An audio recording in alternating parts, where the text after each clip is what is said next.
今天用红豆跟大家分享软糯香甜的红豆粘豆包。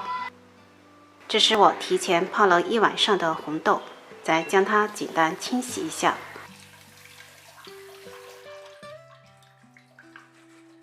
放入锅中，倒入刚才泡红豆的大碗，装1碗清水，倒入锅中，盖上盖子，大火煮开后转中火煮40分钟左右。趁这个时间切点红枣碎，切好装盘备用。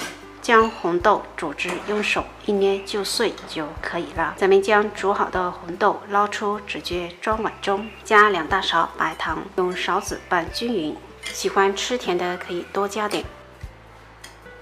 加上刚才切好的红枣，继续拌均匀，再分多次少量加入糯米粉。太干的话，可以适当加点刚才煮红豆的水，用手将它抓拌混合均匀。糯米粉加至能够将它揉成团就可以了。有一小团的面团，将它搓成大丸子，直接放入提前刷了油的蒸屉上。刷油是为了防粘。全部处理好，冷水上锅。